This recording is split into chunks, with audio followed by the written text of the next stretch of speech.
Namaste, Guruji. Namaste. No. Honestly, it's such a I heard the chanting. It was beautiful before you started. Okay. Mr. Rajesh Iyer's chanting. Yeah.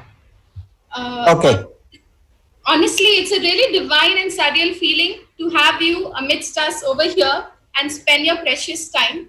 I may also take the liberty to extend a very warm and heartful welcome on behalf of all of us. Thank you very much. May I now invite Mr. K. Madhu Nair for a formal introduction. Sure. മലയാളത്തിലാണോ ഇംഗ്ലീഷിലാണോ?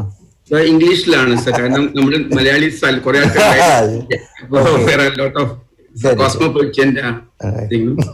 So, Adaraniya Guruji, my dear friends and devotees, on behalf of Hirandani Estate Ayyappa Puja, it's my humble privilege to extend a warm welcome to our spiritual guru Padma Bhushan Shriyam to our weekly satsang, aiming towards the goal of Vishwashanti.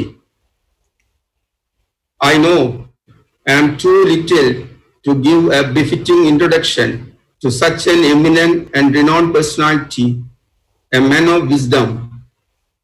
However, with utmost and sincere devotion, let me try my best to introduce our Pujaniya Guru, Padma Bhushan Shriyam. Shriyam is a spiritual guide, social reformer, educationist, and above all, a living yogi. The name M was conferred on him by his guru, which has deeper connections from his previous births. But for us, it has a different significance. M stands for Manushya or Manav, as he likes to be known. Sri M has walked throughout his life in search of the greater truth. The extraordinary story of Sri M's life is one of divine intervention. Namaskar to all. I start with a mantra and then we will proceed. Om Sahana Bhavatu Sahano Bhunaktu Sahaviryam Karavavahai Tejasvinavaditamastu ma Vidvishavahai. Om Shanti Shanti Shanti. Since there is also the Ayyappa Seva Sangha or something here, so let's also start with Swami Sharana Ayyappa. Okay. So,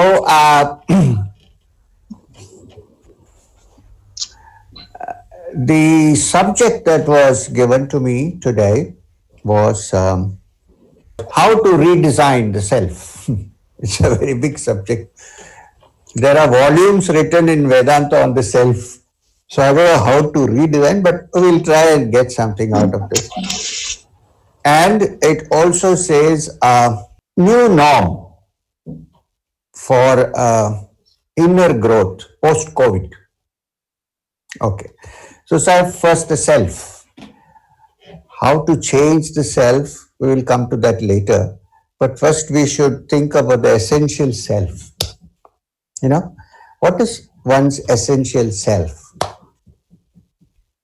Volumes have been written on this. Upanishads have written commentaries on the Upanishads, Karikas of Gaudapada, Karikas of Shankara on that, and so on. So, about the very word self, which in Vedanta is Atman. We will not get into this controversy whether Atman and Paramatman and Parabrahman are same and so on. Let's not get into that. That's something people need to know out of experience, Anubhava. All that you can say right at the moment is, when I say self, when I go to sleep, I don't know if I exist. There must be a self because it wakes up. But at the moment in deep sleep, which we call Sushupti, there is no sign of self. Then you wake up. When you wake up, first you become conscious of yourself. Yes, I am lying in my bed. This is me. I mean, the me which I know. Then I say, oh, now that is the window and there is the bird outside. So this one has become two. And then it becomes 3 and 4, it becomes multiple selves. The basis is my first self where I say I exist. This is my first self, my basic self. Now, what that I exist is, it's a very deep study, but at least it means that I'm conscious. This is myself. But then from there, in childhood, I had one self. I believed I was so and so, son of so and so. This is myself.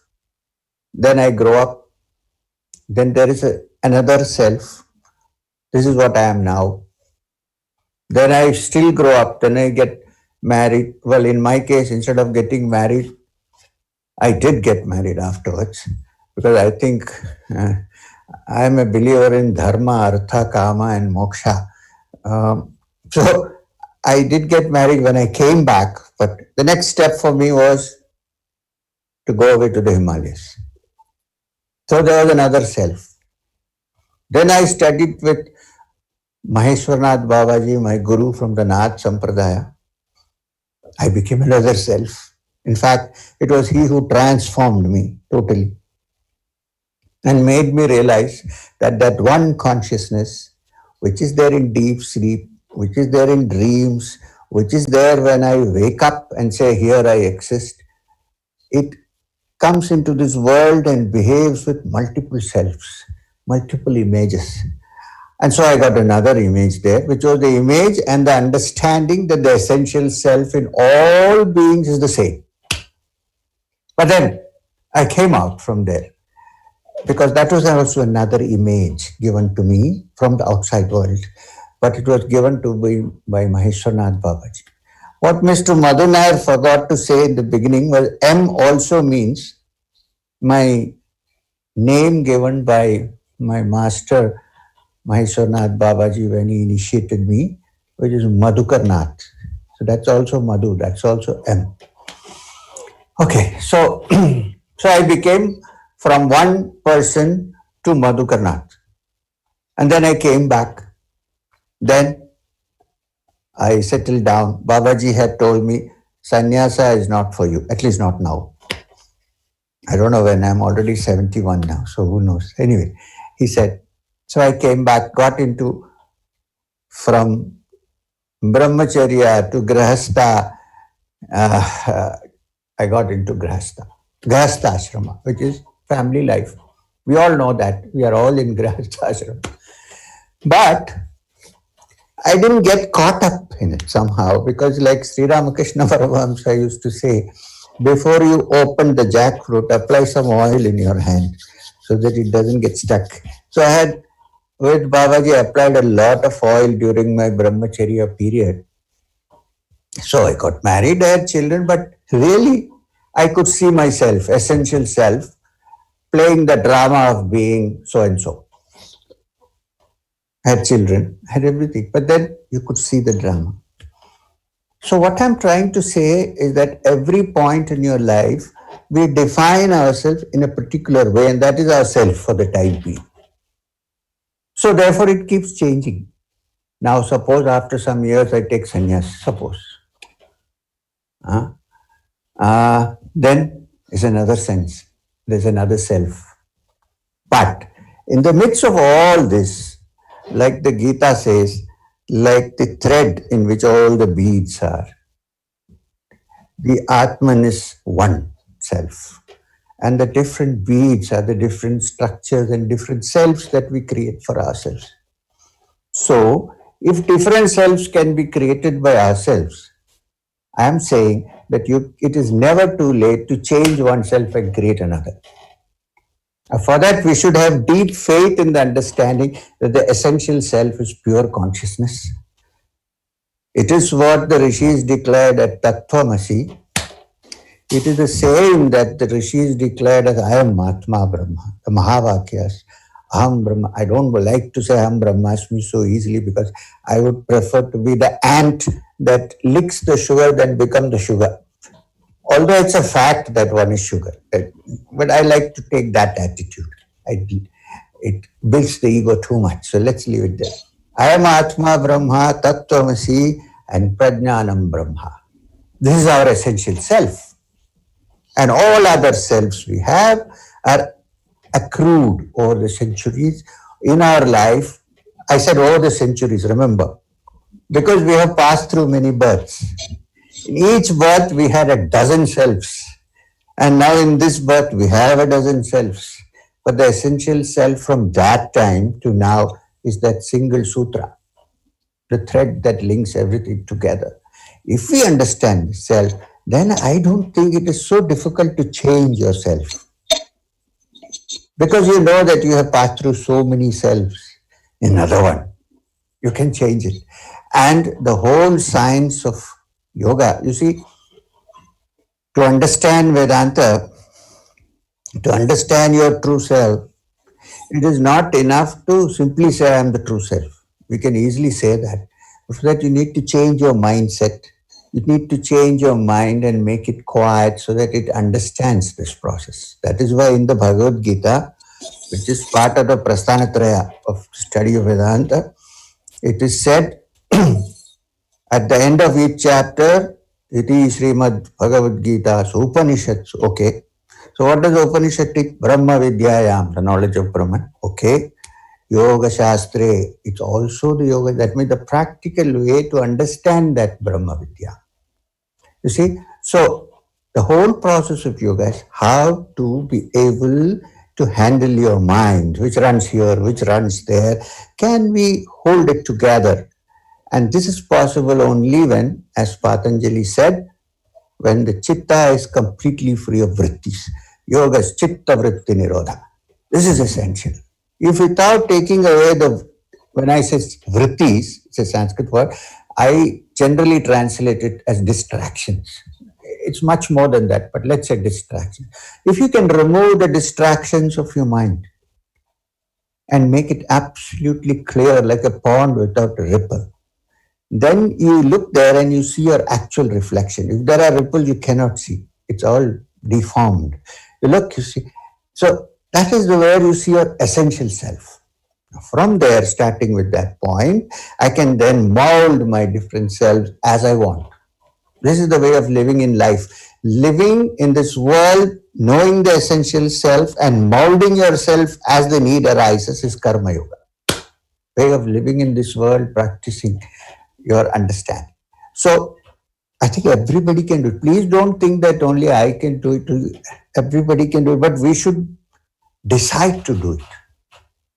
So why? Because Madhu gave me the subject, the self. So I'm saying that now we have a great opportunity in this period, although it was not voluntary, it has been enforced on us because of various reasons, the COVID pandemic that we have, Mahamari, the great pandemic that is going on. Because of that, we have been asked to sit under a lockdown. So here, which self is working for us in this lockdown? And sometimes it's interesting to think. In different people, I have seen different selves are operating. Let's not take the essential self here. We don't know at the moment. Some people are upset. That self is operating. Some people are happy playing cards. That self is operating. Some people are like you, conducting pujas, doing something religious. Another self is working. There are others who are writing, they're reading, painting. 101 things people are doing because this has been imposed on us. This period of 2 months where we actually cannot do anything outside, we can only do internal work. I am saying that 1,000 years ago, some people among us, especially in this country, who are called rishis, imposed, self-imposed such periods of solitude on themselves. This is forced because if you go out, you'll catch the disease, social distancing. Just imagine, in this social distancing, you cannot hug. Is there any tradition that asks us to hug? In this, we are not allowed to shake hands. Is there any ancient Indian tradition that says shake your hands? In this, you have to wash your hands and feet regularly and have a bath. Isn't there an Indian tradition that you should do it even without the COVID? And how do we greet ourselves? I saw a video of Prince Charles doing this now to everybody. Right? Because you cannot touch hands. Who asked you to touch hands? This is a beautiful greeting. It shows that your heart and my heart come together. Namaskara. I bow down to you. Why do I bow down to you? Because you have the same essential self, which is an amsha of the Supreme Brahman in you. So I bow down to you. See? So what I'm trying to say is that even though these are imposed now, this is a part of our culture that has come down to us naturally. Part one. Part two. When the yogis and the rishis went into a self-imposed isolation, the meaning of the word isolation changes there. It becomes solitude. Don't say we are isolated. Say we are in solitude. And it is in solitude that great truths are revealed. One can change one's character. We can change one's mind. We can change ourselves from what we were before to what we are going to be tomorrow. We don't have time otherwise. We are running around. Look at my life. One day I'm here, 3 days I pack and go somewhere. I usually keep 3 suitcases packed because one day I'm in Bombay, one day I'm in Nagpur, one day I'm somewhere. So now all bags are kept down. I'm sitting down. What am I doing? Writing a commentary on the Yoga Sutras, giving talks and having, what are these called? Conferences with people who are interested, doing longer periods of meditation, and sometimes occasionally playing golf, but that is a hobby. Forget it. So I have a portable set, so I do it at home. So what I'm trying to say is that this is a golden period for us to look into ourselves. We don't have time to look otherwise. Now we have time and say what can be tinkered with, what can be changed. Can we come out of this COVID, post-COVID, as different people? Essential self won't change, okay? But to find that, you need to work on it. But can we become more friendly, more understanding, more forgiving,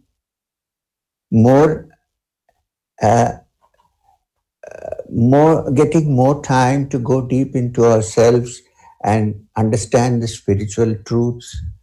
All these things can be done now. So please understand that it's not something, even though this is forced on you, there were people 1,000 years ago, the rishis, who imposed it upon themselves voluntarily. So don't think it is isolation, call it solitude. The moment you call it solitude, everything changes. It becomes a spiritual word when you can sit down and understand yourself. If you understand yourself, then only you can change it. How can you change something that you don't understand? So the first meaning of the word self-realization is not that I am that part of the Brahman and so on. That's all true, but we don't know.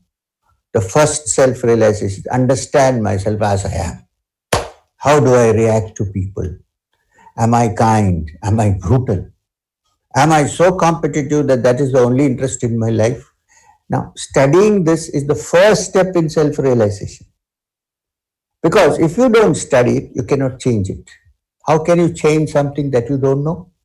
So to understand the self, this is a beautiful time. It's also a beautiful time. Today you have the puja. It was wonderful.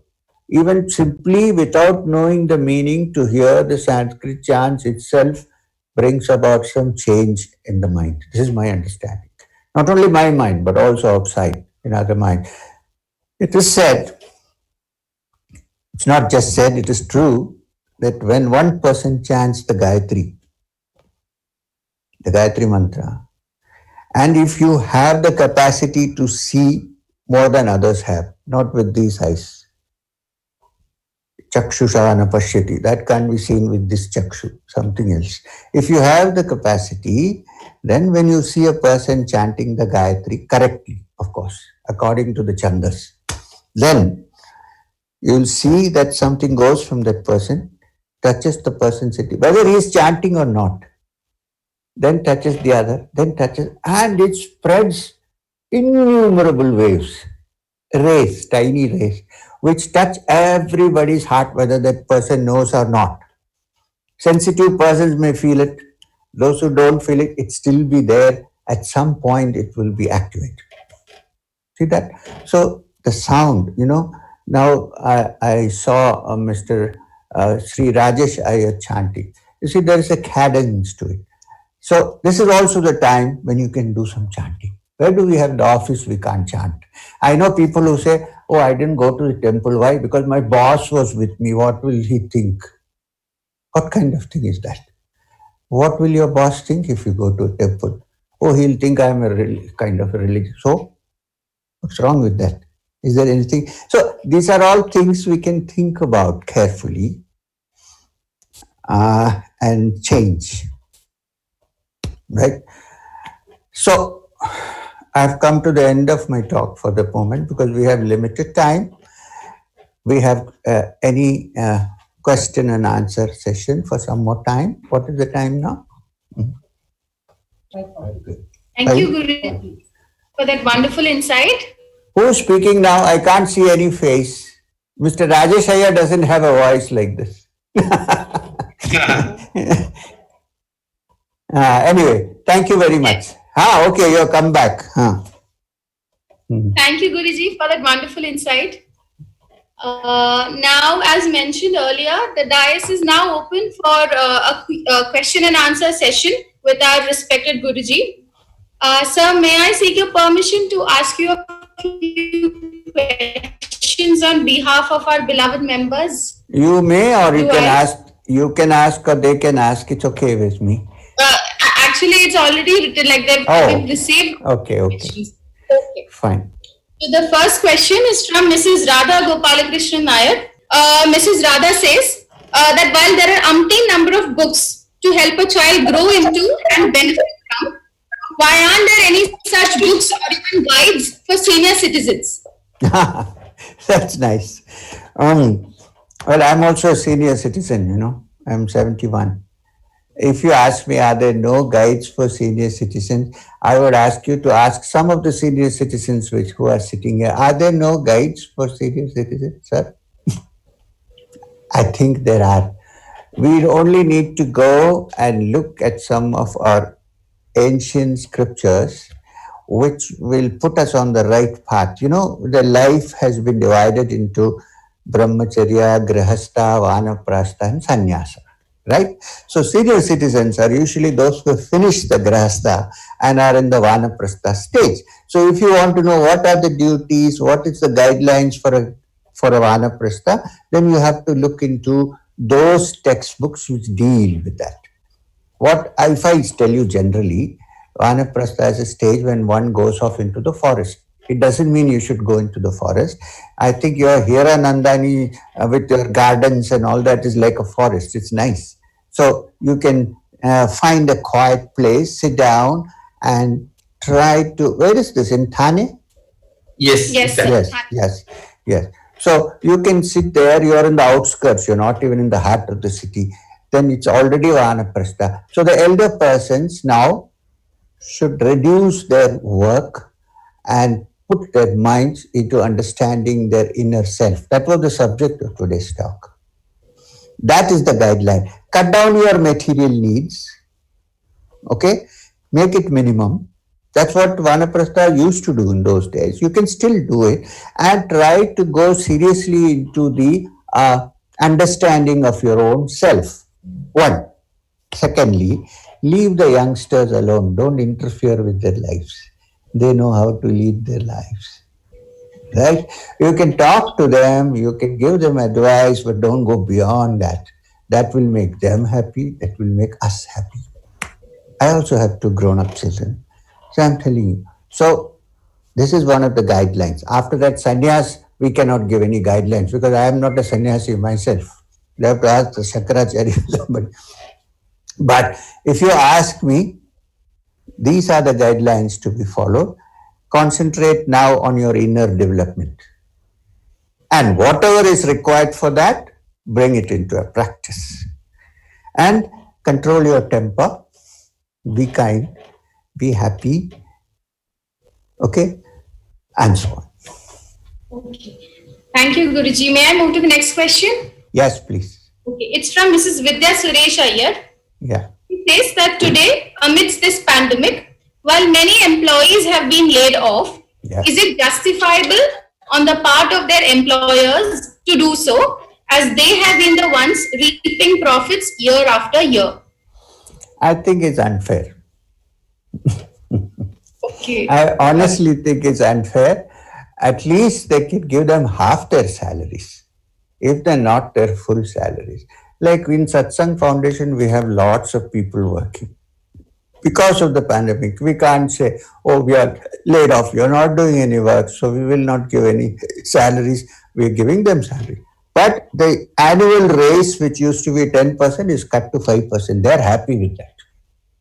So I don't think it is the right thing to do to lay off people because this is going to go at some point. I have great hopes that this COVID will also go. Why?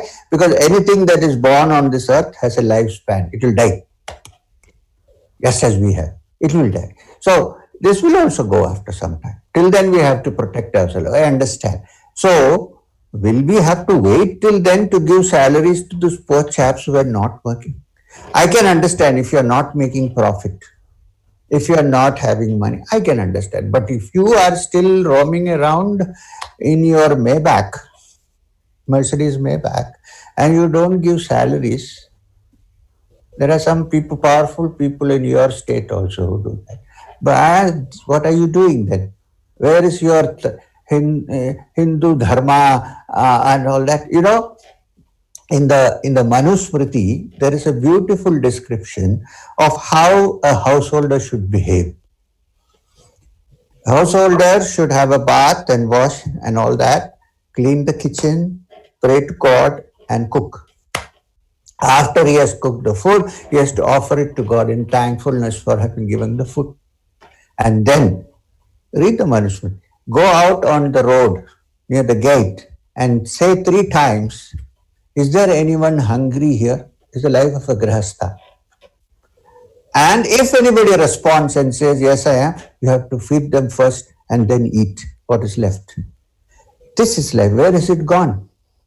What are we imitating? Who are we imitating? So I think it's bad, it's wrong. We should try to remedy it in some way. Thank you. So next up, we have a question from Mr. Rajesh Iyer, who asks if there are any ways to keep one's mind calm and quiet, able for a spiritual growth in today's fast-paced world of information and technology. If there was no information and technology, Mr. Rajesh, we won't be sitting facing each other. So there are good points in IT. It is not completely bad. However, because of our mind's chanchalata, we like to get involved in the wrong things with it. So if we can bring about a little bit of control on that, then you already become a yogi. Remember the Gita? When Krishna talks to Arjuna and says, this yoga is not for him who eats too much or eats too little or sleeps too much or sleeps too little. I would say this yoga is not for him who does too much internet or doesn't do anything at all. So moderation is the key. So if you have that moderation, then you can shut off the internet for some time and go into the inner internet. That is a big net, the stream of consciousness. You know how the mind operates? I'm thinking of my finger. Within a minute, I'm thinking of a bus or a plane because I might have hit my finger while getting to, James Joyce wrote entire Ulysses, which I have not been able to read beyond 10 pages. The book called Ulysses is called Stream of Consciousness. One after the another, there is no break. This is the mind. So for some time, if you can keep the internet away and go into the interneting and say, what can I do to look into how to stop this chain that is going on forever, then you're moving into spiritual practice. So, which means watching the mind. I know in the beginning when you watch the mind, it's like a circus. But as you watch slowly, you begin to see that it becomes quieter. Now, yogis have prescribed a nice method of doing it, which is called watching the breath, being aware of the breath. It's part of pranayam in the Yoga Sutras. Well, you should remember that when you do Sandhya Vandana, also you do pranayam, Anulom Vilom. It's a very important part. It gives your nadis quietness. So balance your breath. Breathe in, watch your breath. Breathe out, watch your breath. Breathe in, watch your breath. After some time, you'll begin to enjoy it. Thoughts have become less. They may not have entirely ceased, but they have become less. Gradually, you'll begin to explore into the inner recesses of your mind. That's all I can tell you right now. Guruji, that was really put into really simple words so that we could understand. Moving on, we have a question from Mrs. Manorama.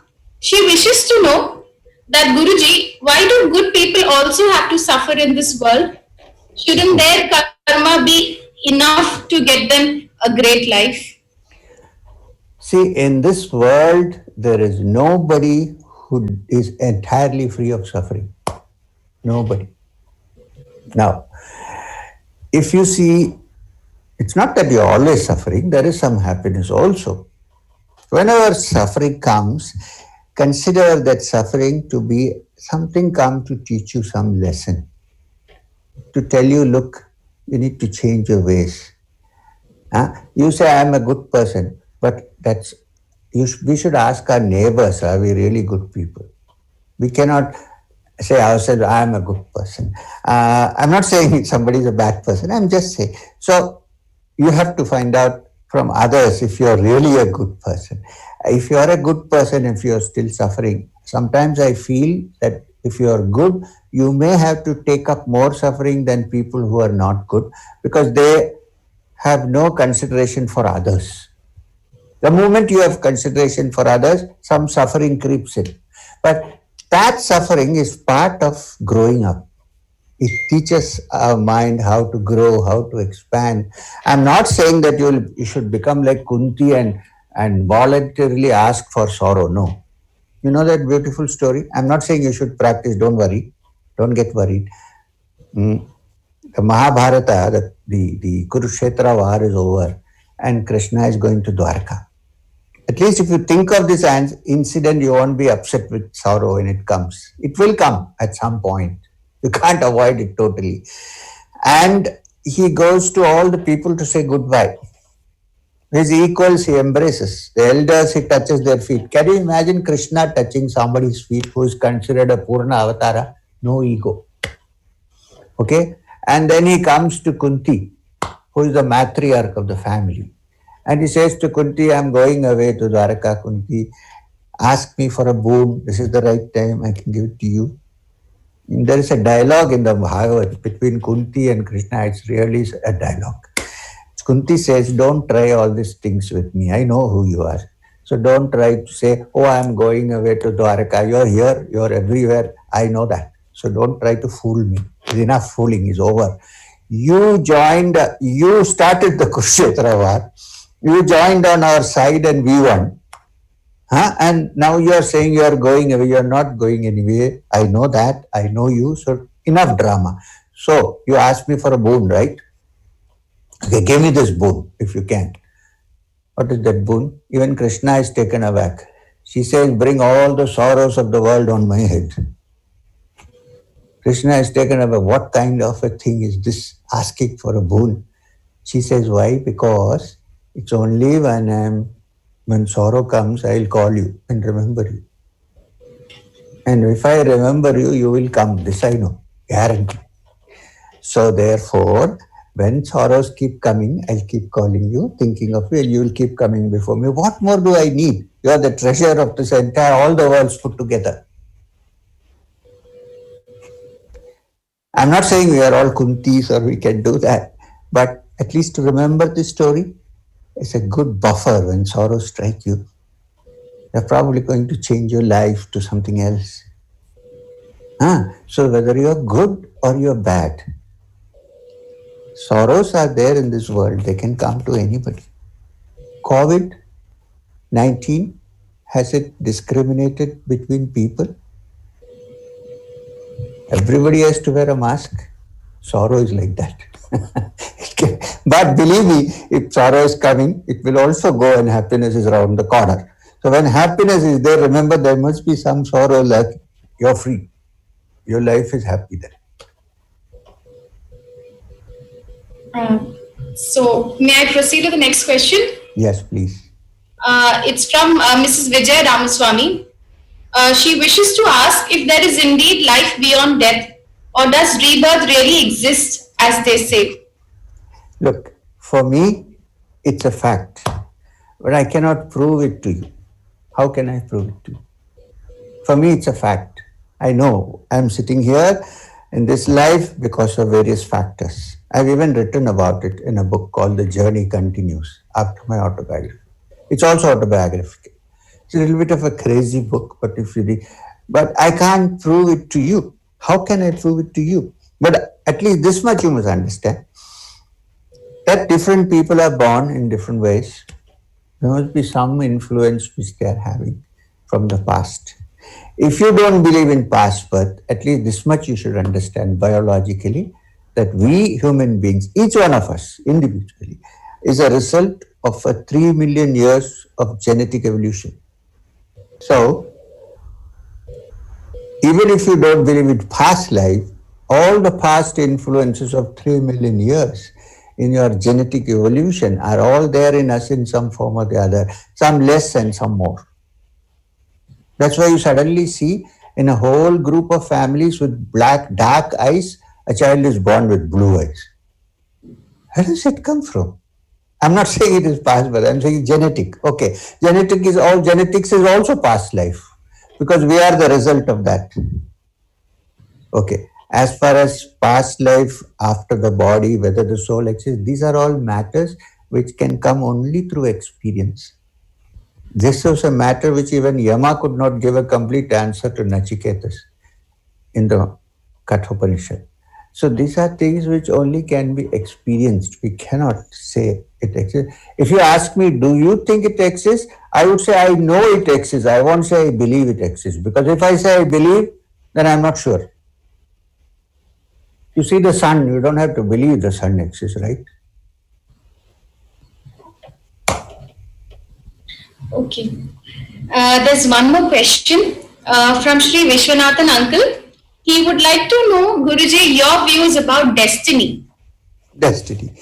I think destiny is a word we use to explain what we cannot explain. And anything called destiny still depends on our karma. What we think is destiny today is a result of our karma in the past. Every action has definitely a result. You will reap what you sow.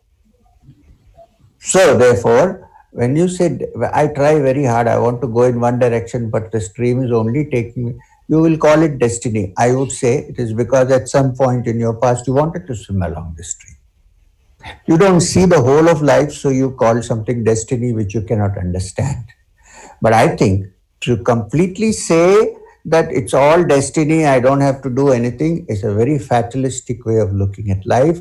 And if Krishna heard this when Arjuna was in the battlefield, he would have been horrified. What did he tell him? Did he say, this is your destiny, so you pick up your bow, why did you drop it? Move forward. What's happened to you?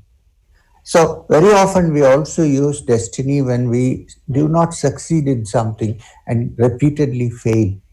You use the word destiny.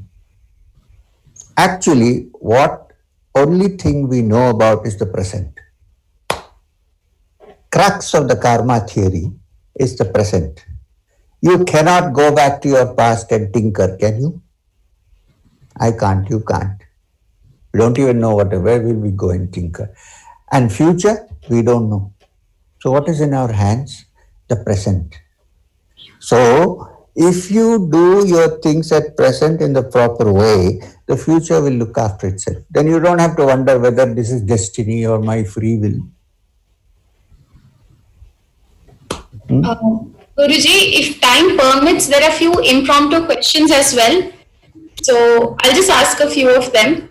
Possible. Is it possible? 2 minutes. We have 2 minutes. So ask me one of them. Okay. Do a lucky dip. And 2 minutes doesn't mean, we can adjust a little bit. Don't worry. Tell me. Am I audible? Yes, very much. One is from, I don't know what topic, there are so many. One is from Megha. She wishes to know if there's any, how should be the breakout of time or the priorities for the housewives for self-realization? Oh, big question. First, let me assure her that housewives can also have self-realization. This is possible.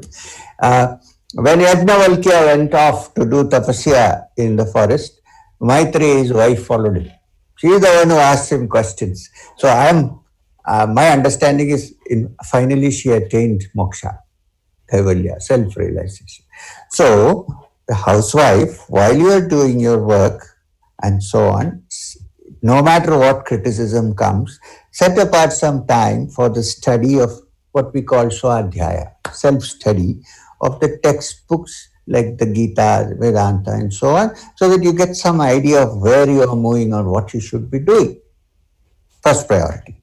Second, set apart some time to meditate quietly. You can either chant pranava and sit down quietly and meditate, or you can do some puja, so that your mind is taken away from other things and is fully concentrated there. You can make garlands, you can do puja, you can do 101 things while you're still in the house. In fact, some of these things we can't do in the forest. You can do it in the house. Then you engage your mind in spiritual progress. Now, that doesn't mean that you should neglect your work. But it would be a good idea if the husband also knows how to cook. On the lighter side. But there's nothing wrong with that. You see, all 5-star hotels have chefs. They're all men. Right? And in our country, it's a tradition that Brahmins cook good food.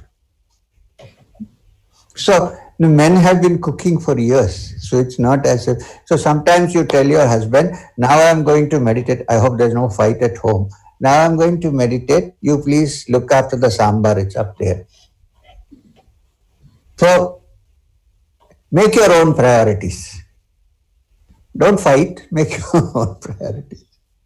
And don't forget that to understand yourself, which is called self-realization, is the highest priority for any human being. Because otherwise we live in this world. We may go in the auto rickshaw or we may go in a luxury car, but we finally die. So what is it that can show us that we are deathless?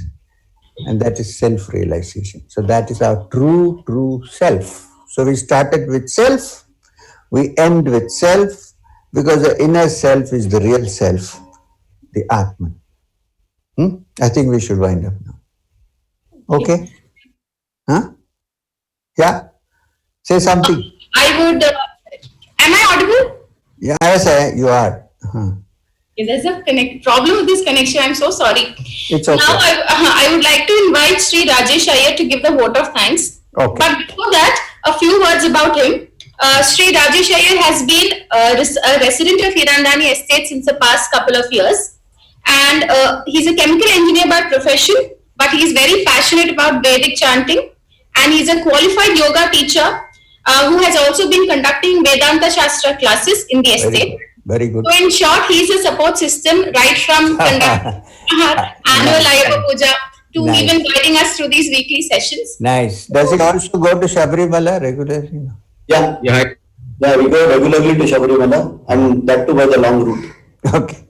It's complete 41 days of Vratam. This year I might also go after many years. Swami Sharanam Ayyappa. Now I would like to invite Sri Rajesh Iyer to give the vote of thanks. First of all, a very quick one without taking a lot of time of yours. Thank you very much for this very short notice. A very great evening which we have and we are all blessed to have Guruji with us in spite of his very busy schedule and with a short notice. You and your office agreed to bless us. We are very thankful to you. Thank you. We are very thankful to your office. You have taken us in this very short time of 20 minutes or 25 minutes plus the question answers completely through the Shastras. I try.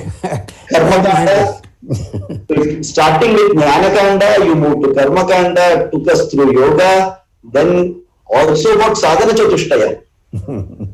We got in Sadhana I Chatushtaya. try my best. So you did a completely full to make such a big, vast topic so concise and so precise, relevant to everyone. Thank you, I sir. think it is only a guru can do it. Thank It is you. only a guru, and I just remember a very apt prayer from Gita Dhyana Shloka. Sarvopanishado gavo dogdha gopalanandanaha partho vatsa sudhir bhokta Dugdam Gita Amritam. Dugdam mahat. So you gave us the Gita, making us the calf, and removed the milk from the Upanishad and Shastras, and allowed us to enjoy this in a very short period. It's all Baba's grace. Thank you very much. Thank you. Namaskar. Tirumeni onnu kuda namaskaram. Okay. Then we will end the session here. Thank you Yeah. very much for all the Hiranandani members Thank you. and Ayyappa people who have joined it. Thank you very much for all the team members. Thank you. Thank you, sir. Thank you, Guruji. Thank you, Guruji. Thank you.